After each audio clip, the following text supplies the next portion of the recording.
बिस्मिल्लाहिर्रहमानिर्रहीम। अस्सलाम वालेकुम स्टूडेंट। तो इससे पिछली वीडियो में जो है वो हमने स्ट्रेस और स्ट्रेन के ग्राफ को जो है वो डिस्कस किया था, मॉलिक्यूलर प्लास्टिसिटी पढ़ा था। तो अब हम पढ़ेंगे कि जो स्ट्रेस और स्ट्रेन का ग्राफ है बच्चों, ये हमारे पास स्टेटर मटेरियल्स की प्रॉपर्टी को किस तरह डिफाइन करता है। एक क्विक रिव्यू करते हैं हम कि हमने पढ़ा था कि ये हमारे पास स्ट्रेट लाइन ग्राफ होता है प्रोपोर्शनल लिमिट तक, फिर हमारे पास यील्ड स्ट्रेस आता है और फिर हमारे पास फ्रैक्चर स्ट्रेस तक हमारे पास मटेरियल प्लास्टिक डिफॉर्मेशन में चला जाता है और उसके बाद जो है वो फ्रैक्चर हो जाता है। यहाँ पे बात समझने वाली बच्चों ये है कि यील्ड स्ट्रेस तक हमारे पास अभी तक जो मटेरियल है वो प्लास्टिक डिफॉर्मेशन में नहीं गया हुआ है और फिर उसके बाद वो प्लास्टिक डिफॉर्मेशन में चला जाता है एंड देन वो फ्रैक्चर हो जाता है। तो अब हम देखेंगे कि ग्राफ हमारे पास मटेरियल की प्रॉपर्टीज़ को किस तरह डिफाइन करते हैं। उससे पहले बच्चों हम एक बार डिस्कस यहाँ पे पढ़ लेते हैं कि डेंटिस्ट्री में जितने भी मटेरियल्स हैं उनकी जब ये प्रॉपर्टी डिफाइन कर रहे होते हैं ग्राफ्स, और जब हम उनको नॉमेनक्लेचर देते हैं बच्चों, तो नॉमेनक्लेचर हम कभी भी हमेशा मतलब ये नहीं कहते कि ये मटेरियल जो है वो इलास्टिक है या ये मटेरियल नॉन इलास्टिक है। उनके नॉमेनक्लेचर हम इस तरीके से देते हैं, या तो हम कहते हैं कि या ये मटेरियल बहुत रिजिड है, या ये फ्लेक्सिबल मटेरियल है, या ये ब्रिटल मटेरियल है। तो हम इस तरह उनको जो है वो नॉमेनक्लेचर देते हैं। हर मटेरियल को हम इलास्टिक और नॉन इलास्टिक नहीं कह सकते। तो अब हम देख लेते हैं। अब लेट सपोज मैं जो हूँ यहाँ पे एक मटेरियल की टेस्टिंग कर रही हूँ। अब वो कोई भी मटेरियल हो सकता है, मुझे नहीं पता, बट टेस्टिंग करने के बाद यहाँ पे हमारे पास होता है स्ट्रेस और यहाँ पे हमारे पास होता है स्ट्रेन। अब मैं उस मटेरियल की टेस्टिंग कर रही हूँ और टेस्टिंग के बाद बच्चों मुझे पता चल रहा है कि बहुत ज़्यादा स्ट्रेन लगने के बाद भी मटेरियल में इतना स्ट्रेन नहीं आ रहा, यानी उसकी शेप में चेंज नहीं आ रहा। तो कुछ इस तरह हमारे पास यील्ड स्ट्रेस तक स्ट्रेट लाइन ग्राफ जो है, स्ट्रेट लाइन ग्राफ ने हमें ये स्लोप दिखाया। तो इस स्लोप को बच्चों हम कौन सा स्लोप कहते हैं? ये है हमारे पास स्टीप स्लोप, कि बहुत ज़्यादा स्ट्रेस लगने के बाद भी जो है हमारे पास इतना शेप चेंज नहीं हो रहा। तो ये हमारे पास स्टीप स्लोप बना।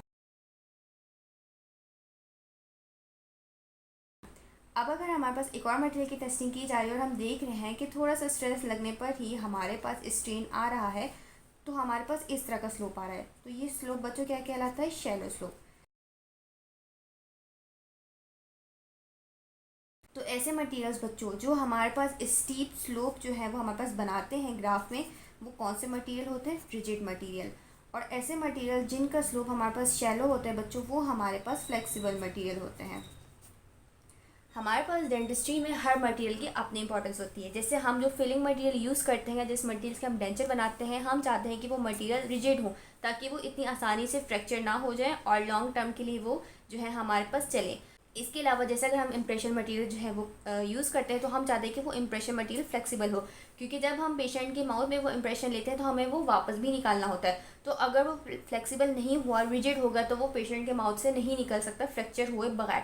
इसलिए हम चाहते हैं कि फ्लेक्सिबल हो और आराम से जो है वो रिट्राइव हो जाए। तो इसलिए हर मटेरियल की इंपॉर्टेंस होती है।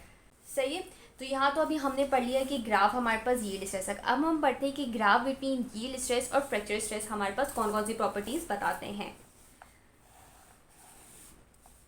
तो बच्चों ये आ गया हमारे पास यील्ड स्ट्रेस। इसके बाद अब टेस्टिंग हो रही है और वो मटेरियल हमारे पास अभी भी फ्रैक्चर नहीं हो रहा, बहुत टाइम के बाद जो है वो उसमें हमारे पास फ्रैक्चर स्ट्रेस आ गई, यानी वो फ्रैक्चर हो गया। तो अगर कोई मटेरियल इतनी जल्दी हमारे पास फ्रैक्चर नहीं हो रहा बच्चों, तो इट्स मीन या तो वो मटेरियल डक्टाइल होगा या वो मटेरियल मेलेबल होगा। ठीक है। अब डक्टिलिटी और मेलेबिलिटी क्या होती है बच्चों? डक्टिलिटी और मेलेबिलिटी हमारे पास मेटल की या मटेरियल की कोई भी प्रॉपर्टी होती है जिसमें मटेरियल अपनी शेप जो है वो चेंज कर लेता है, इसमें या वायर्स में कन्वर्ट हो जाता है। अब जैसे हमारे पास ये वायर्स आती हैं, ठीक है, ये डेंटल वायर्स आपने देखी हुई हैं, इनसे काम भी किया हुआ होगा। तो बच्चों ये भी किसी मेटल की बनी होगी, किसी एलॉय की बनी होगी। अब ये मेटल जो भी होगा वो इस शेप में लाया गया है, ठीक है, इस शेप में एग्जिस्ट नहीं करता, लेकिन हमने उसको थिन वायर्स में जो है वो कन्वर्ट किया है और फिर इसी वायर में जो है वो इसी वायर से जो हम क्लैस बनाते हैं, ये हम इसको ऑर्थोडोंटिक पर्पस के लिए यूज़ करते हैं। तो ये हो गई डक्टिलिटी की प्रॉपर्टी।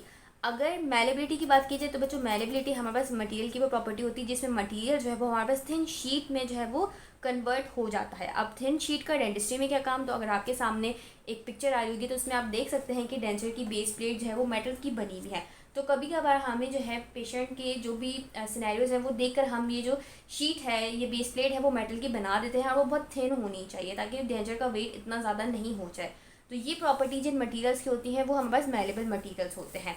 और अगर यही टेस्टिंग हमारे पास टेंसाइल स्ट्रेस के साथ हो रही हो, टेंसाइल स्ट्रेस यानी मटेरियल को स्ट्रेच किया जा रहा हो, दोनों तरफ से उसको खींचा जा रहा हो, दोनों तरफ से यूनिएक्सियल डायरेक्शन में हमारे पास फोर्स लग रही हो, तो ऑब्वियसली बात है हमें डक्टिलिटी प्रॉपर्टी पता चलेगी। और हमारे पास अगर कंप्रेसिव टेस्ट हो रहा हो यानी मटेरियल को कंप्रेस किया जा रहा हो, तो फिर हमें मेलेबिलिटी की प्रॉपर्टी जो है वो पता चलेगी।